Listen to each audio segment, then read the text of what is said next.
Imagine waking up one day to learn that the most powerful human organization in the galaxy needs your brain. Not your body, not your loyalty, your mind. And the price of admission is letting a dying star god stare directly into your soul until your eyes burn out. That's being an astropath. The Imperium of Man spans 1,000,000 worlds across a galaxy so wide that light takes 100,000 years to cross it. Armies need coordinating, fleets need maneuvering, rebellions need crushing before they metastasize. You cannot send an email.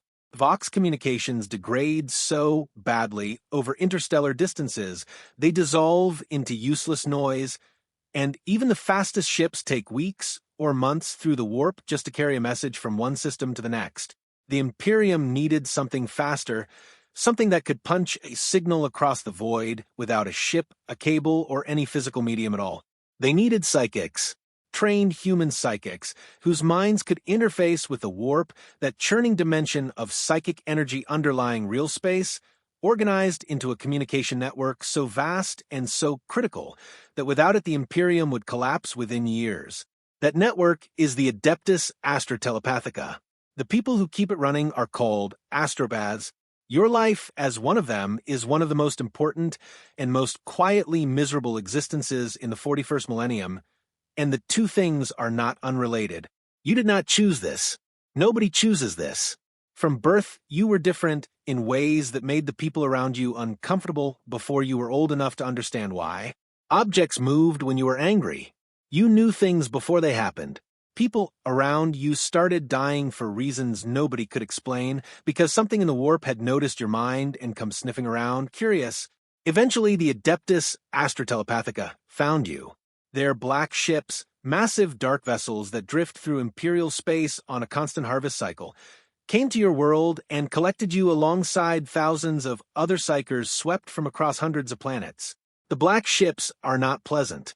You are cargo. Classified, assessed, held in containment alongside every other latent psyker the Imperium has rounded up from its 1,000,000 worlds. Some of the people around you are powerful, barely holding themselves together, their minds radiating something you can feel without quite understanding what it is. A few are already gone in the head, cracked open by warp exposure before anyone got to them in time. The journey to Terra is long. Some of your fellow passengers do not survive it, and the ones who don't are not always the ones you would have predicted. When the black ship finally docks at Terra, your fate gets decided. The most powerful and unstable psychers are processed directly into the Astronomican relay infrastructure, the vast psychic apparatus whose continuous operation makes warp navigation possible across the galaxy. The institutional records describe this as service. The people processed into it do not file after-action reports.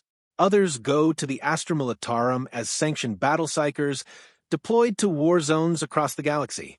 A relative few, those with strong enough minds but the right kind of sensitivity and finesse, are selected for the Astropath program. You are one of those few. Now comes the part that breaks most people. The sole binding procedure is the Adeptus Astrotelepathica's solution to the central operational problem of deploying psychers in a galaxy full of things that treat unshielded psychic minds as an open invitation.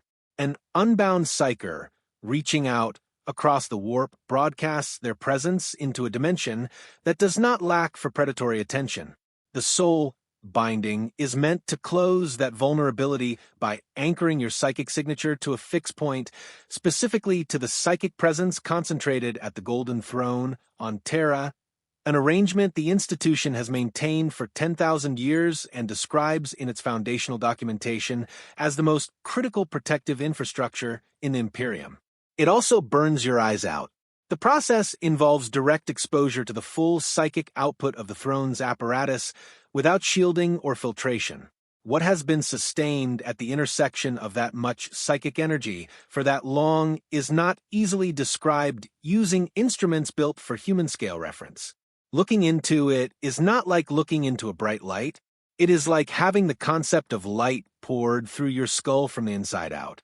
Every astropath who survives emerges blind, not merely from physical damage, though that occurs too, but because the nervous system cannot process that level of psychic intensity and come out intact on the other side.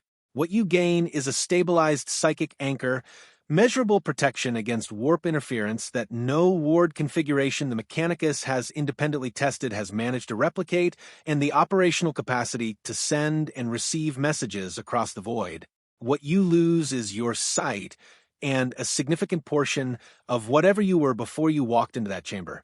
Most astropaths describe the experience as indescribable, which is not very helpful, but they mean it genuinely.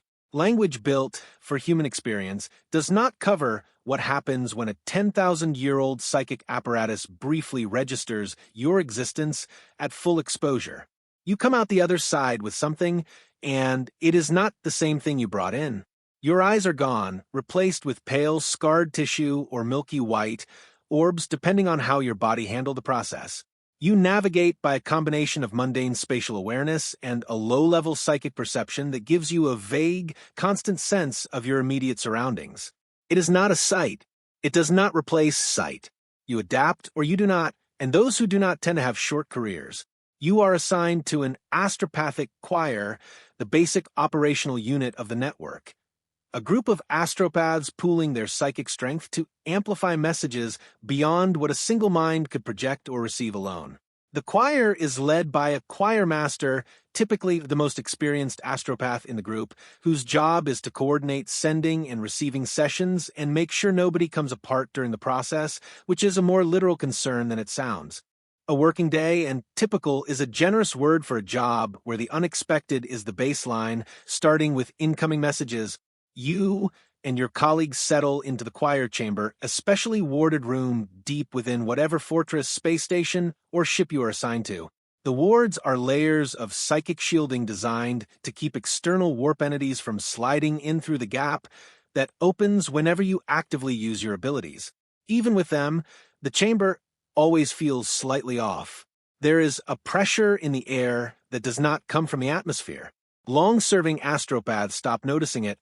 Newcomers very much do not, and you can tell who is new by watching where their eyes keep going or would go if they still had them. Receiving a message is not like hearing words. An astropathic message arrives as a bundle of psychic impressions, images, emotional tones, flashes of meaning compressed together and broadcast across the warp by another astropath somewhere in the galaxy, possibly light years away, and burning something of themselves to reach you. Your job is to catch that bundle, hold it in your mind without letting it distort, and unpack it into something legible. The translation process is called lexicography, and it is harder than it sounds.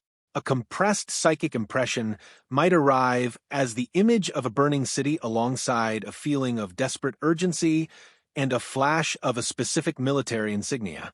You have to correctly decode that as a distress signal from a specific regiment on a specific world requesting immediate reinforcement. Get it wrong, misread the insignia, misinterpret the urgency as something less critical, and an entire planet might fall before help arrives because the message was garbled in translation. The error never shows up in any official record with your name attached. The planet is just gone. Sending is in some ways worse. To project a message across interstellar distance, you have to push your consciousness outward into the warp far enough to be received by another choir. The warp is not empty space. It has texture, temperature, weather patterns of a kind. On a calm day, pushing a message through feels like shouting across a windy field, effortful but manageable. On a bad day, it feels like shouting into a storm while something in the storm turns to look at you, slowly, with a patience that suggests it has time, and you do not. The psychic anchor from the binding helps. The wards help. The presence of your choir helps. But the warp does not become safe because you have taken precautions. It becomes survivable. Those are very different things, and experienced astropaths never confuse them. Astropaths serve wherever they are needed, and they are needed everywhere. Major hive worlds maintain large permanent choirs numbering in the dozens or hundreds. Smaller planets might have a single astropath carrying the entire communication burden of their world on one set of scarred shoulders, with no one to share the load and no one who quite understands what the load costs. Imperial Navy vessels above a certain size carry at least one. Rogue traders employ them. Inquisitors employ them too, though that particular relationship is less employment and more you serve or you explain yourself to someone with a very large file on your mental health and the authority to act on it unilaterally. Within the Adeptus Astrotelepathica, rank is complex. The choir master commands operational sessions. The chief astropath of a given installation oversees all communication traffic and interfaces with whatever imperial authority controls their location. This can be genuinely tense. Governors, admirals, and generals all understand that astropaths are critical assets, which means they all want to control what gets communicated and when, and they are not always asking for reasons that serve the Imperium's broader interests. An astropath who receives a distress call from a world whose governing authority has political reasons to ignore faces a real dilemma. Loyalty to the chain of command or loyalty to the people in that distress call who are currently dying while you decide. Most astropaths develop a pragmatic relationship with authority over time. They learn which battles to fight and which to quietly document for later. They learn that the most important thing they can do, almost always, is keep the network functioning. A world cut off, a fleet operating blind. The consequences of those failures tend to dwarf whatever political problem prompted the interference in the first place, and the people who cause the interference rarely bear the consequences personally. The psychic anchor from binding protects you. It does not make you invulnerable. The most persistent danger is psychic backlash. Every time you open yourself to the warp, you risk damage that does not show on a scan and does not announce itself until it has already accumulated past the point where rest can fully address it. It builds in the mind, in the psyche, in whatever part of a person is not purely biological. Veteran astropaths develop a particular quality, a stillness, a careful economy of expression that younger colleagues sometimes mistake for wisdom and equanimity. Often it is neither. It is the learned behavior of someone who has been burned enough times to become very deliberate about where they step and what they touch and how much of themselves they extend into the dark. Then there are the entities. The warp is inhabited, and its inhabitants are not indifferent to the lights that psychers represent in that dimension. Most of the time, the binding anchor and wards are sufficient. The psychic stabilization imprinted through the binding process functions as a measurable deterrent, and warp entities approach and then withdraw, registering something in the signature they cannot easily exploit. But sufficient weakness, a badly shielded chamber, a choir push past safe limits during a crisis, these things create openings. Something that finds an opening in an astropath does not merely kill them. It uses them. It sends false messages through the network in a perfect imitation of legitimate traffic, and suddenly the most critical communication infrastructure in the galaxy becomes a vector for something that wants the Imperium to destroy itself, one convincing order at a time. Detecting compromise in a colleague is one of the most dreaded skills an experienced astropath develops. The signs can be subtle, a slight shift in how someone phrases a received message, a moment of odd effect, the faint smell of something that does not belong, something like ozone and something else that has no name in Imperial Gothic.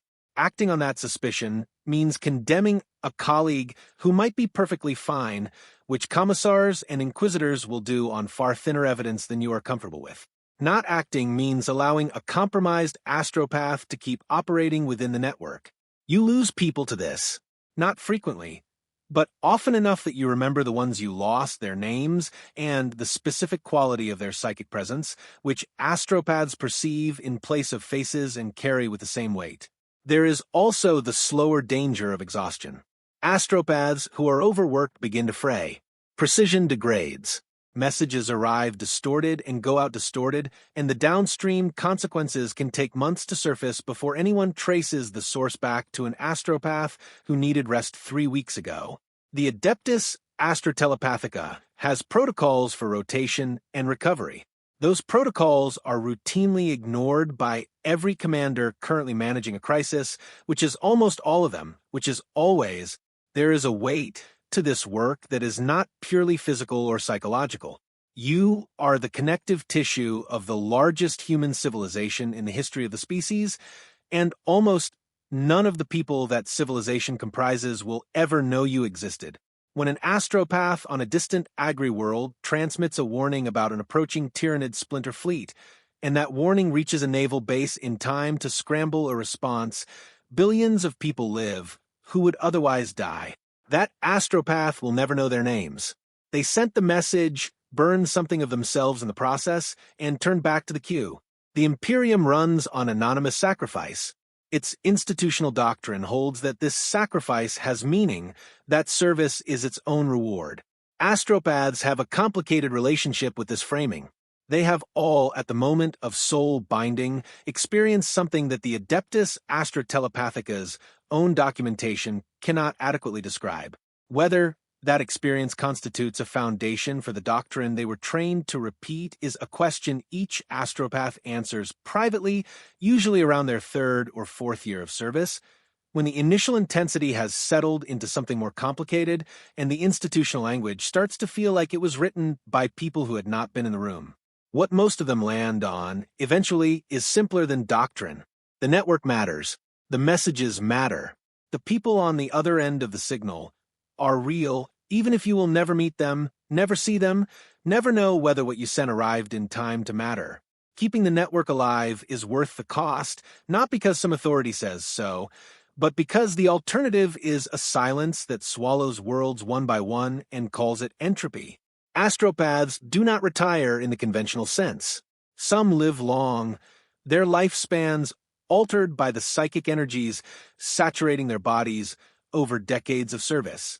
Others burn through faster, the constant warp exposure taking its toll in accelerated aging or the slow accumulation of damage that one day tips past recoverable.